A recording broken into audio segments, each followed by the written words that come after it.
Hi, everyone. Thanks so much for making time from your busy schedule and lunchtime to join this webinar. We'll be waiting for about 30 seconds for the participants to join us. So again, thanks so much for making time today. Truly appreciate it. Now, I will start with a quick intro of myself. I'm Keith, your moderator today, founder of Bonfire and a proud member of Catalyst. So first of all, huge shout out to the Catalyst and the L3 team. Thanks to Rina, Furnace, and Utma for inviting me as moderator. Also very grateful to the speakers today. We have Dr. Tina and Jennifer from IMH and Duke-NUS for making time today. And of course, this webinar would not be possible without you, our participants. So thank you once again. Now, feel free to post your questions in the chat room at any time, and we'll be looking through those questions later. So last week, we talked about founders burnout. And we heard the personal stories from our founders with regards to the struggles during the early years of their startups, and then during COVID-19 as well. So just a recap, we learned from Arun how he had to travel extensively to meet clinicians in his early years for trials. And we also heard from Julian how he had to make personal sacrifices during his early years of his startup, and how COVID-19 is now requiring his companies to work even longer hours to better support the community right now. Today, we want to dive deeper into the health risks that's facing startups and learn from the experts about how to tackle these problems before they actually happen. So joining me today to share their insights and advice are two mental health care professionals, Dr. Tina, first of all, from IMH, where she's the consultant from the Department of Geriatric, Psychiatry, and Jennifer from Duke-NUS Medical School, where she's the Office of Student Affairs Director and a certified psychotherapist. So we'd like to hear from Dr. Tina first. Hi, Dr. Tina. Thanks for your time. Yes. I read. Okay, so, all right. So burnout is not an uncommon condition. Even though I'm a geriatric psychiatrist, I actually do see a lot of adults in the working population, and I have encountered people who have unfortunately for one reason or another gone into burnout, and then they hit into the later stages, which is things like depression and anxiety. And unfortunately in Singapore, it's really quite common. Our working environment is very stressful. And I can only imagine that for founders, for startups, the working environment is even more stressful.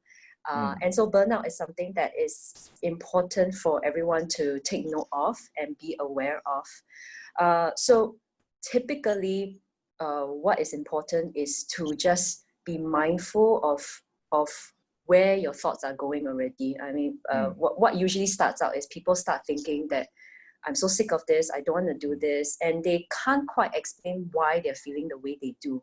And when they start questioning themselves, and then what happens concurrently often is that they find they can't sleep, they can't get enough rest, and they just feel very stretched and thinned out, you know, and that's the feeling that starts to happen when people begin to have burnout.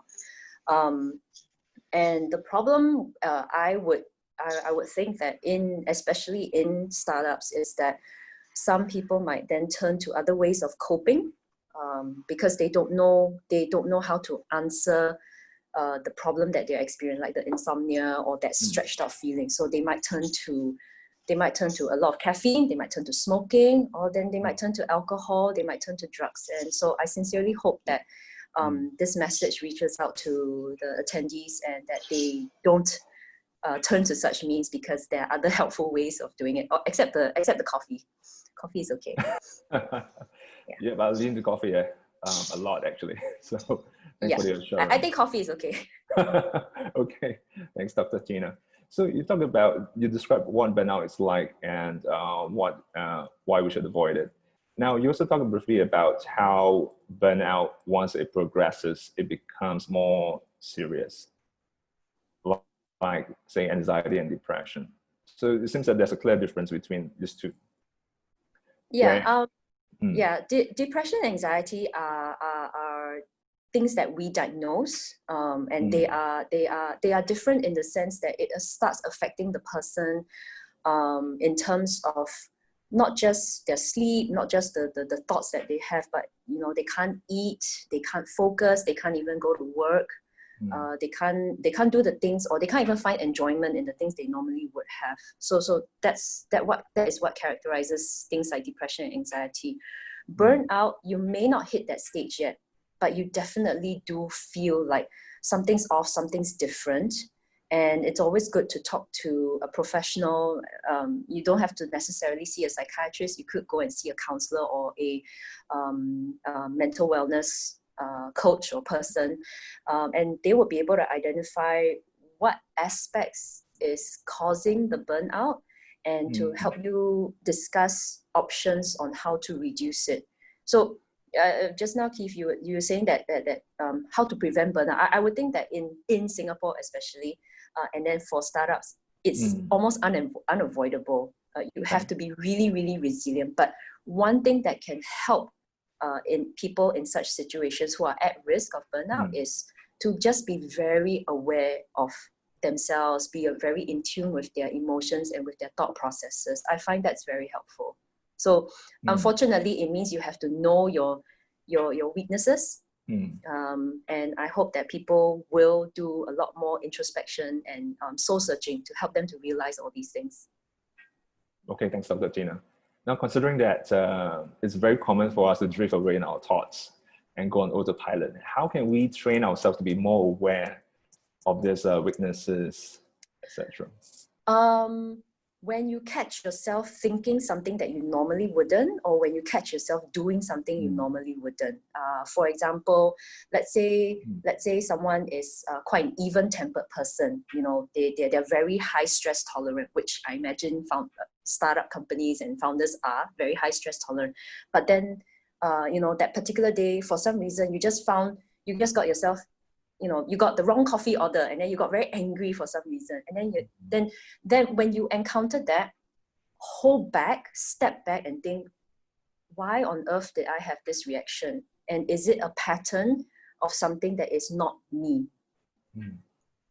Is it because, and am I snapping more at people? Am I looking at my calendar and just feeling very edgy because there's too many things on my calendar? Right. So yeah, that is one way of being aware. Okay, understand. So observing any anomalies from usual behaviors and then stepping back. Yeah, and I mean, I'm not too aware whether the startup community is very I mean, it's very competitive, but it always helps if there's somebody on another page, somebody on a different angle to be able to spot and say, hey, I think you need some help, or I think you need some time out. Yeah. So if you have a fellow founder, someone who understands what's going on, that's really good. So that's a good point about having someone to look out for you. Now, in a startup team setting, are there any ways for teams to be trained formally in this kind of exercises? There are, but it depends how much time and effort and money you want to go into it. Sure. I would say ideally, if amongst your team you can identify someone to be that mental wellness person, and then to just put a little time and investment into that person to go for a little bit of training. I mean, there are a lot of local counseling courses. The courses are very short. It just gives you a little bit of understanding and insight. And then that designated person could be, the team member who watches out for everybody else. That's one way of doing it. If you have extra time and money, then everybody goes for the same training. Okay. Understood. Yeah, but I don't think that's feasible all the time. Well, yeah, especially for startups, it could be quite challenging these days, managing precisely. budgets. So if you have a team, perhaps just one person, that should be good enough. Okay, thanks, Dr. Tina. I'd love to hear from Jennifer as well. Jennifer, you are a certified psychotherapist as well from Duke-NUS. So your work revolves helping people change their behaviors by changing how they think. And you probably have seen a lot of people and teams who are trying to change how they think to change their behaviors, they got new habits. Now, onto that point that Dr. Tina mentioned about getting people to be familiar with all these techniques. Do you have any other thoughts or suggestions on how teams can practically adopt these best practices? Yeah, thanks, Keith, for asking. I just want to correct really quickly. My title is, I'm not the Director of Student Affairs at Duke-NUS, but I'm actually the Director of Personal and Professional Development. I don't want to take credit for my boss's job. But, you know, the work that I do at Duke-NUS is really around enhancing performance and effectiveness. And we just had, as we were discussing earlier, the first week of medical school for the incoming batch of medical students. And this is exactly what we did for the entire week. So we spent a week really taking time for them to increase their self-awareness, as Tina was mentioning, through a number of different strategies and exercises, simulations, so that they could really understand, because most of us actually have poor self-insight. We think that we're performing really well. We think we're going to show up in a particular way. And then when we are placed in a situation, right, whether it's a simulation or real life, we end up behaving differently. And so, you know, what we find to be really effective, because we do team-based learning, is to go slow to go fast. So we take 1 week at the very beginning of medical school before they get into the medical curriculum to spend that time. We train them in mindfulness. We train them in a few assessments that show up their that demonstrate their personality preferences for how they work in teams, which often helps each other understand different communication styles or conflict styles. And then we really have them sit down and we talk about burnout. We talk about some of the factors that might start happening, like intense stress, long work hours, high competitiveness, you know, all these different factors that actually increase their likelihood of burnout are often the very same factors or characteristics that actually can help them be incredibly successful. It's just overdoing anything can be a negative, right? Or put them at risk. Right. And so when they can have these really open conversations about the things that may happen and what they have agreement within the team to do when that happens, how they can intervene, how they can have conversations with each other, I think that's a really nice starting point. You know, to be on the lookout for burnout, high stress, kind of dysfunction in terms of communication. And then the other thing that we talk a lot about is, and Tina was mentioning this as well, it's like the healthy behaviors, right? The healthy coping strategies that we likely bring in, you know, as we start a new company or, you know, endeavor in an entrepreneurial company. We lose those pretty quickly when we get stressed, right? So play is a human drive that we need. We need some fun. It's one of the first things to go when we get stressed, right? And we actually get annoyed at other people who are laughing and having a good time because we're so stressed and we're so dedicated to the cause, right? It feels like maybe they're not contributing at the same level. But the same goes with exercise, making healthy meals, getting the sleep that we need.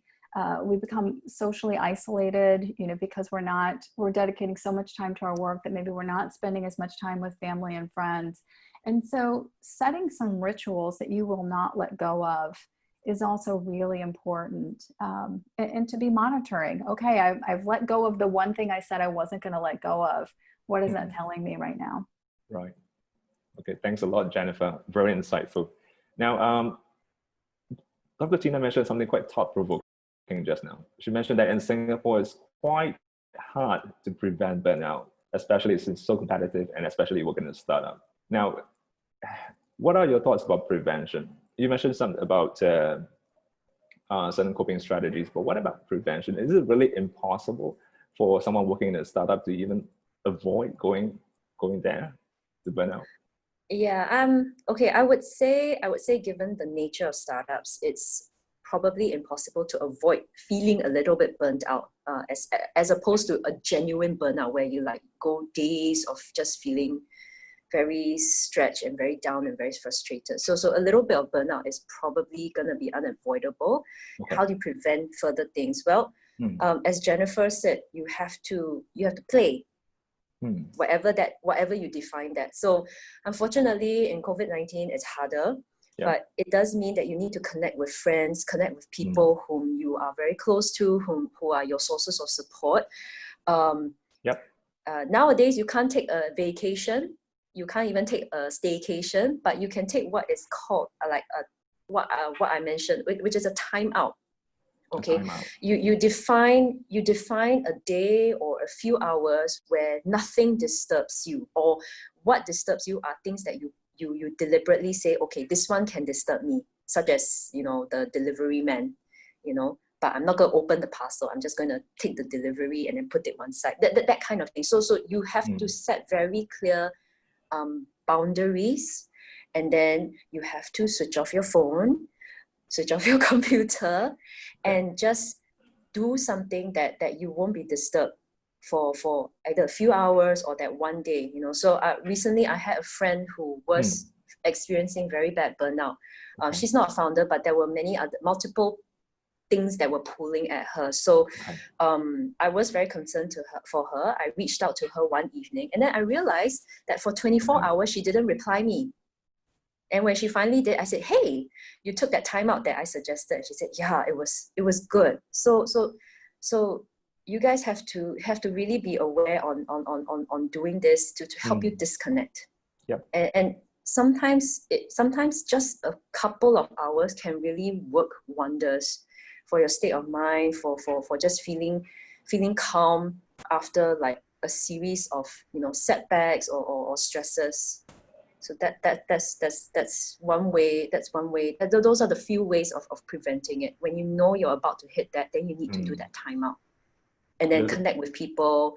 You know, the remarkable thing about COVID is that even though social distancing is happening now because of the virus, it's happening in a time where technology makes connection actually possible.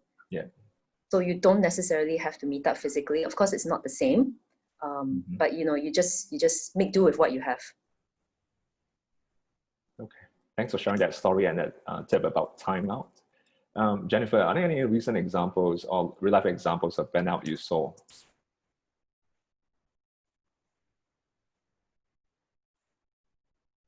So just try to unmute you. Great, sorry about that. I see it a lot in the medical community. Sing Health actually recently published their burnout data, which was, I think, really huge for Singapore, but also the field of medicine in Singapore. So other countries have been publishing data for years. And now we know that Singapore is kind of on par with burnout, at least in the medical profession, compared to other countries across the globe. And I think what's so great about that is it gives people more comfort or sense of psychological safety in sharing their stories of burnout and having a word that they can use, right? 5 years ago, nobody wanted to say that they were burned out. And now you're hearing that as a more common experience.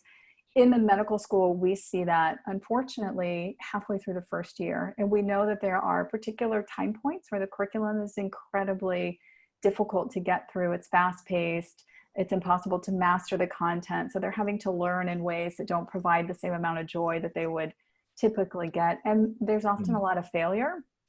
So part of the learning is to kind of bring up what you don't know. So you're not just getting reinforced on what you do know.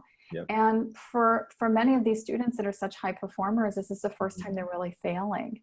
And so there are a couple of things that are coming together at the same point, and we begin to see that early on. And that's one of the reasons we're so aggressive about creating curriculum to combat this now, because we know that once a medical student experiences burnout, they're much more likely to experience that throughout the rest of their career, which is quite sad, right? And the same for entrepreneurs. It's like you've put your heart into something that you really care about. You see this vision of something that could really make a difference in the world, and yet your own mental well-being is being sacrificed in service of this vision. And for entrepreneurs, I've also been a part of a startup and have experienced this myself, but also the CEO, like every day, it's like there's a high, yes, we got a sale, we got a win, some good news came through. 5 minutes later, there's an email of rejection coming through, or something from the government saying like, okay, this isn't going to be as easy as we thought it was going to be. And so the emotional roller coaster that is experienced not just every month, but like within a day, is more than many other people experience in their professions. And that's why I think it's so important for people who are going to go down that entrepreneurial path to do the personal work and make sure that they have robust coping strategies, that they have a support system in place, and that they've found a way to define themselves beyond the identity of their company, which can be quite difficult. Right. Because often for an entrepreneur, your persona, right, of your company is your personal identity. And so it can feel very risky to be vulnerable and say, I'm going through a hard time, or this rejection actually hit me in a hard way, right? Can put that facade of we have it all together, nothing can knock me down, when the reality inside can be quite different. Okay. This brings about the one point that I've been hearing about. So I think that entrepreneurs especially are fearful of being seen as weak. So we do not want to fail because failure seems to be identified as weakness. Now, what can we do to validate if that fear is real or not? The fear of being discriminated, the fear of being labeled as weak. Who would you like to jump in? So I'd love to hear maybe from you first, Jennifer.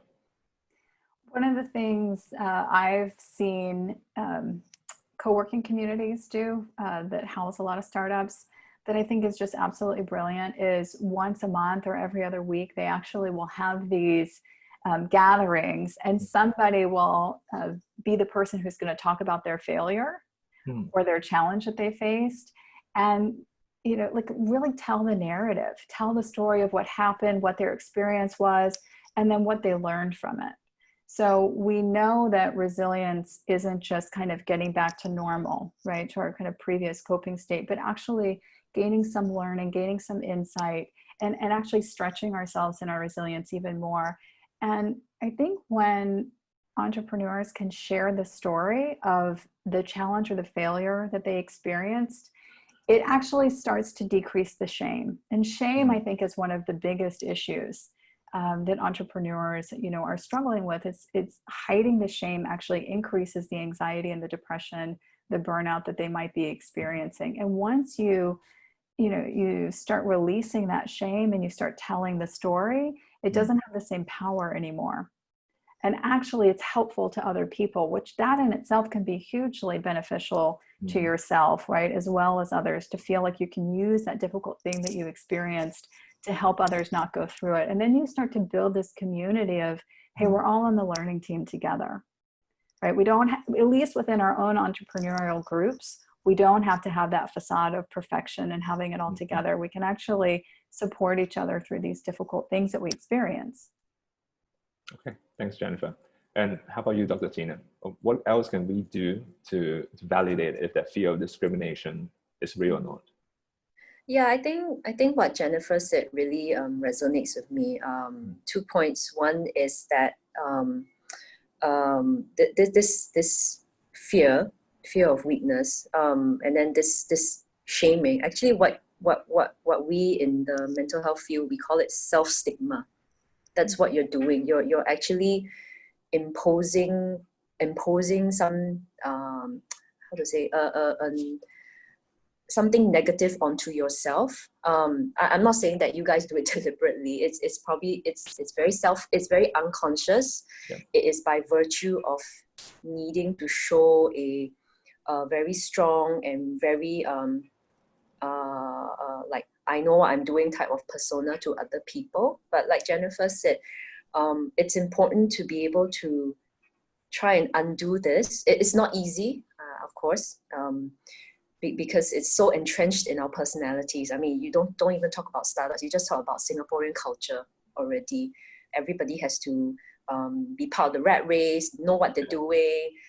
Everyone just keeps going, and nobody stops. So part of it is, as Jennifer said, being able to connect with other founders, other people who are in the same position, and just share stories.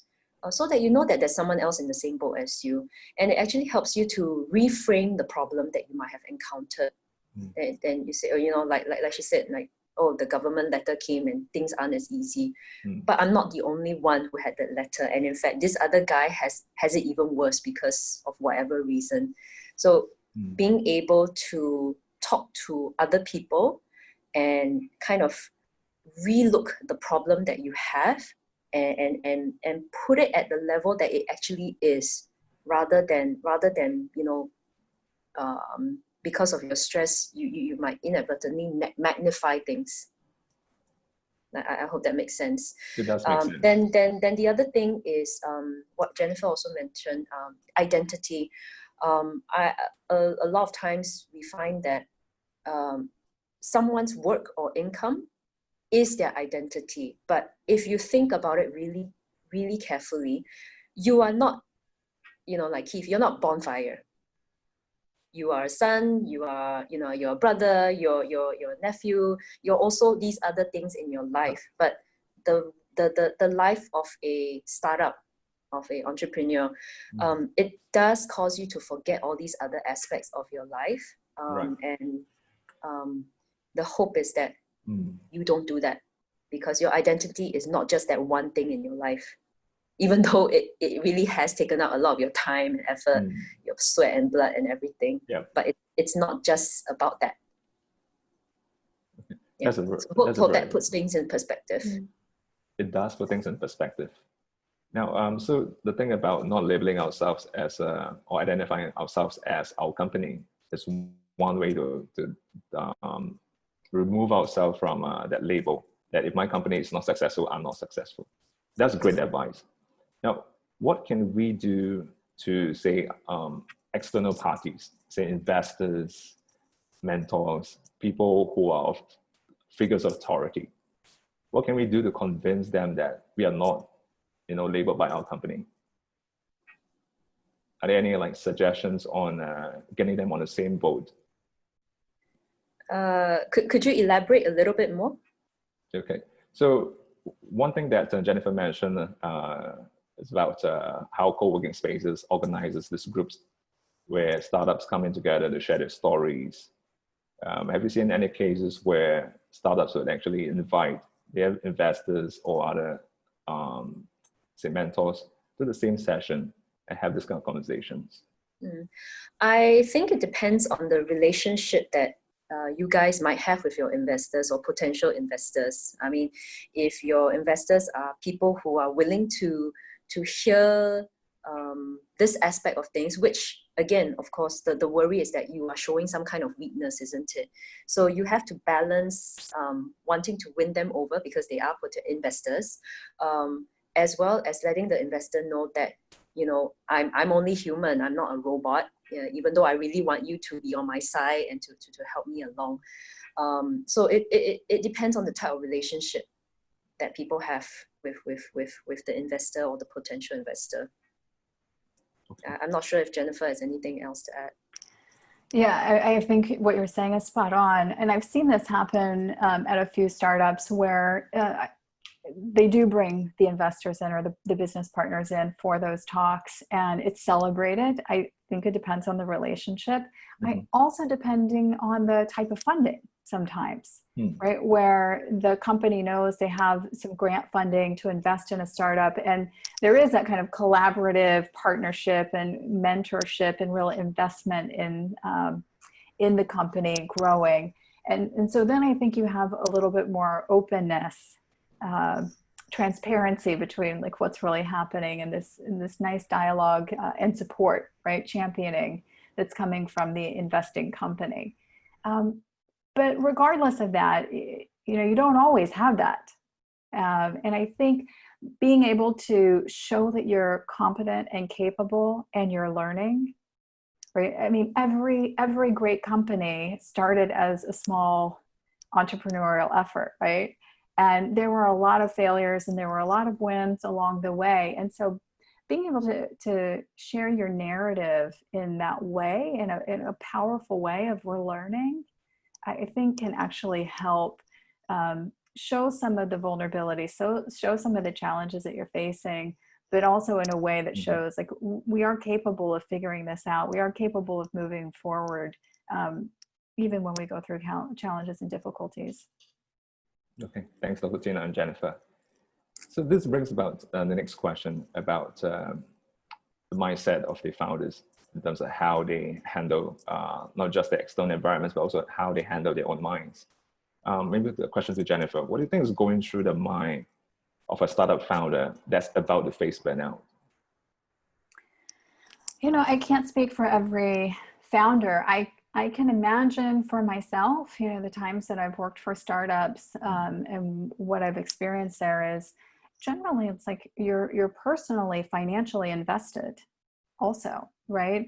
Or just your sweat equity. You're maybe not even getting paid a good salary or a salary at all, right? You're putting your time in and you're all in.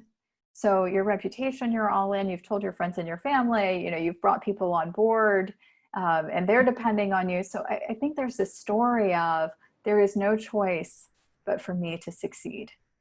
No other choice. And that I think becomes a dangerous message. It can be an inspiring message, I can succeed, or it can become a crippling kind of cage, right? A trap that you're in.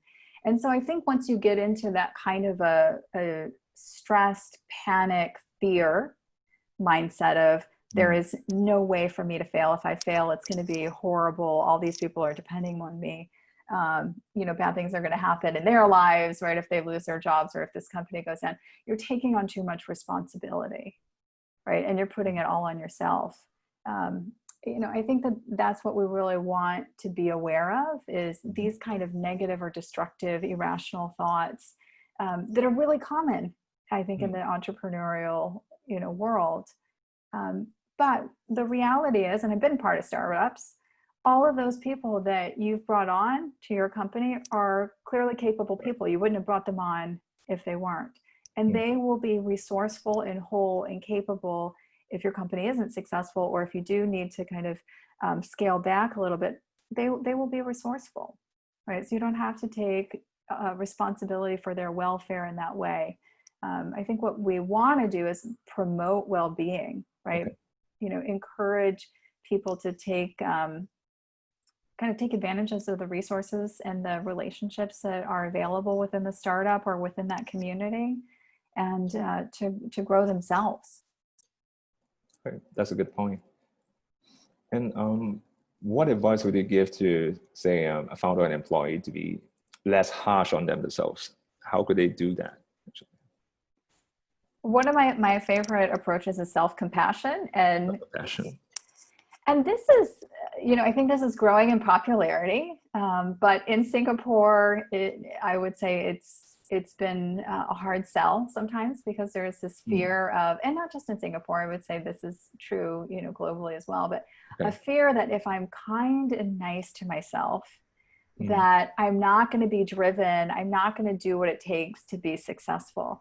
And the research doesn't show that at all. The research actually shows that when you practice self-compassion, you actually are more resourceful and you're more capable. So you're kind of shifting the areas of the brain that are online at that point. And so I think we have to change the narrative of self-compassion being kind of this touchy-feely, soft, warm, fuzzy experience to actually something that helps you to reset, recover, and re-engage a lot more quickly and a lot more resourcefully. Thanks, Jennifer. And what about you, Dr. Tina? Any tips for self-compassion? For me, it's not so much about self-compassion, but more about being willing to ask yourself why you are being harsh to yourself. Like I would say it's very hard to erase this necessary drive to say, I need to do this, I need to do it this way, and I need to do it, you know, this quickly. So it's very hard to erase that. So I can understand why it's not practical to always say, okay, I'm going to take a break now, or okay, I'm going to just let go of this. But sometimes after repeated episodes of saying, okay, I'm going to just push, you might inadvertently, hit a snapping point. And that's not good. So it's about being able to balance the need to get things accomplished, to get things done, with this necessary self-compassion. So you don't get fatigued. So you don't get unnecessarily stressed to an already stressful life that you have. Yeah, if I can just jump in, I think there's this great question of like, how would I know when I've done enough, right? Or it's been enough. And I think for a lot of entrepreneurs, and I'll include myself, it's like we haven't actually said when it would be enough. And when we ask ourselves that question, we realize actually it would never be enough, right? There's always going to be more on the to-do list. There's always going to be more people needing something, or us feeling like we should be contributing more. And so when you actually step back and you realize you're putting yourself in a no-win situation where you can actually never feel successful, like that takes all the joy out of the vision, right? And the work that you're doing. It can be helpful to set some personal boundaries then. What would be enough for today? That's a good point. Boundaries. Now, talking about coping measures, what do you think is the effectiveness of gratitude, giving gratitude to the concern of I'm not doing enough, I'm not good enough, being harsh to yourself? Perhaps Jennifer. Yeah, so we know that the brain has a negativity bias. We know that we are more likely to notice and focus on and remember the negative things that have happened. And so that can pretty easily skew our perception of our lives, our world, our jobs, that very day, our relationships. It has a huge impact. And gratitude, this practice, not that it comes out of the field of positive psychology, but positive psychology has researched it quite a bit. What it does is it helps us to intentionally shift the focus to balance out what we're seeing that's happening in our day-to-day lives, so that we are kind of like manually kind of pressing the reset button and saying, hey, like these good things are actually happening. I did get that positive email, I did have this nice interaction. This is moving forward. And so I think it helps us to have a more realistic perception of what's happening in our day-to-day lives. I also think it is an opportunity to experience positive emotion, which is really important when we're talking about buffering against burnout. We're more likely to feel, if I just think about like how the gratitude I might feel for my colleagues, right? So then that might permeate and allow me to have better relationships with those colleagues, right? Instead of kind of moving into the next thing, kind of stressed or maybe a little bit tense with them. So I think the ripple effect of these small practices of gratitude can actually be quite huge and very important. Okay, interesting. And are there any practical ways for people in a startup to actually give gratitude, amidst their very busy schedules? Well, how long does it take? I can answer that. It really depends on the person. Asian culture, sometimes it's not easy to accept thank yous or even to start saying thank you, isn't it? So it might be something as simple as saying, okay, this day of the month, I'm going to send out thank you emails to all my employees. Something like that, or this day of the month, we're all gonna treat ourselves to something other than the zi cha downstairs, Right. It like Jennifer said, small simple things. It doesn't take much time. The only thing about being aware that you need to do it and to ingrain it into you as a habit, as a practice, more consciously. It's not easy in the beginning because people may not be used to doing that. But if you start being aware and being conscious of it, it becomes easier. Yeah. Can I jump in as well? Yes, please. There's this amazing practice called 3 Good Things, and it comes out of the field of positive psychology. It's used in a variety of settings, both corporate but also medical. Okay. And it's a really fast practice, but some of the research has showed you need to do the practice for at least 1 minute to contrast this negativity bias of the brain. So again, 1 minute, right? Like it doesn't actually take that long to experience the internal benefits of gratitude and have it impact your nervous system, which is what we're really wanting. And in this practice, you're not actually even having to physically do something, right? You don't actually have to interact with anybody else. You're just interacting with yourself and taking in something good. So you take a moment and you think about, what's a good thing that's happened to me today that I can be grateful for? And one of the silly things that I'm always so excited about is when the bus arrives right when I get there, right? It's like these small, sweet joys, right? Yeah.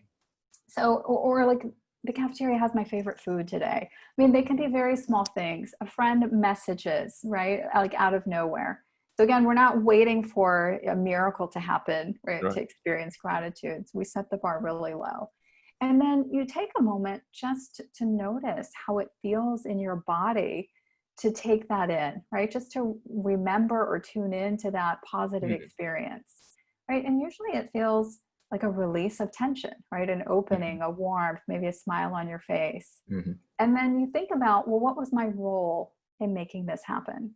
And sometimes it's you went to bed earlier, or you reached out to someone, or you let somebody else sit in your seat on the bus, right? And so you had this nice exchange.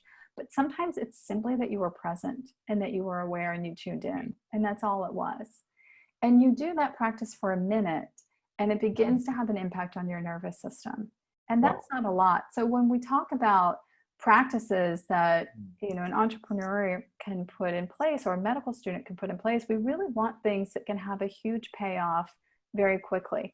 This practice, they had people do it for, I think it was just 5 days, and it already started to decrease symptoms of depression, burnout, and anxiety. So and they would have them do it at night before bedtime, but you could do it anytime. Okay. So small practices like this can actually begin to shift your narrative and your perception of what you're experiencing day to day and how you feel day to day. Very good advice. Thanks, Jennifer. You know, this brings about the next question about tools and maybe apps, websites. I mean, these are so common these days. Maybe to Dr. Tina, are there any tools that you've seen that's been very effective in building habits of gratitude?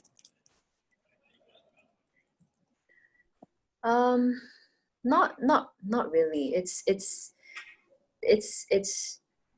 a simple practice that you just have to be mindful of, and it can be as simple as writing it down in your calendar. Say, I'm gonna do this, and then and then just doing it.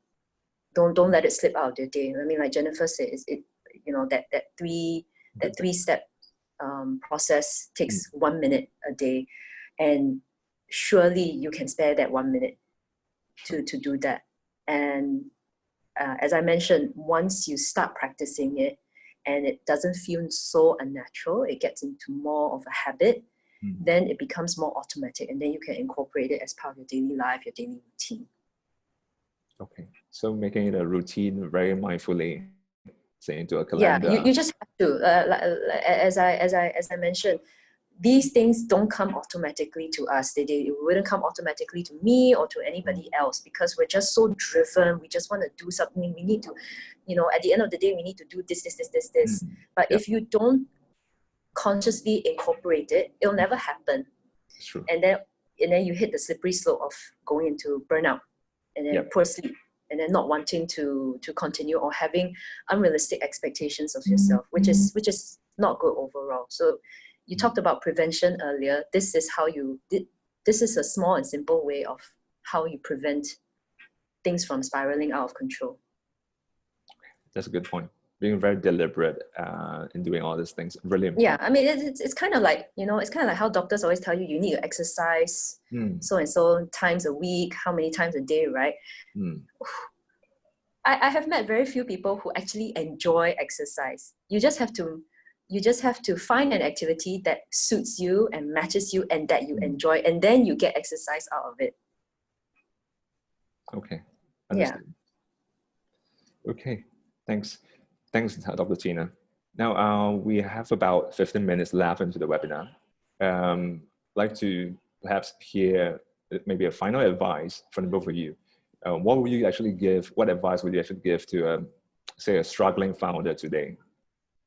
The first piece of advice I would give is that to think about what your goal is and what are the sustainable ways to achieve it. So the keyword being sustainable. You have only your one person, you have only one mind. You have to take care of yourself. And if you don't take care of yourself, that goal that you want to achieve is not going to be sustainable. That's one thing. And then number two, after you figure out what is a sustainable goal, how do you look after yourself along this journey, which is going to be long, it's going to be protracted, and it's going to be full of ups and downs. And when you can answer these two questions, then that would set you on the right path into attaining some form of mental wellness as you go about your journey as a founder. Thanks, Dr. Tina. Well said. And Jennifer? Yeah, I think Tina covered it really well. It's like, how do you want to finish, reach the finish line, right? Like, so when you define success, how are you showing up at success, right? Are you beaten down, ragged, barely breathing when you cross that finish line, or are you thriving, right? Have you learned a lot? Are you feeling excited about the process? And, are your relationships intact? All of those things. And when you have a very clear vision of how you want to be, right, as a successful entrepreneur, then I think it becomes easier to decide, well, what are those supports that I need to put into place? So I'm a big fan of having a coach or, having a support system, whether it's your team or a group of other entrepreneur leaders that you're meeting with on a regular basis and that you're having those conversations. But I'm also a big fan of having daily rituals, like figuring out what are the things that you personally need to be doing for yourself, whether it's a mindfulness practice or gratitude or eating healthy, exercising, sleeping well, spending time with your loved ones, walking the dog, whatever it is that actually is going to nourish you, feed you, and help you be at your best. That's beautiful. Thanks so much. Okay. So we have come to almost the end of this webinar. It's been fantastic. I learned so much from Dr. Tina and Jennifer on some very practical, very useful, bite-sized advice on maintaining our health and getting the team on board as well, the startup team on board as well.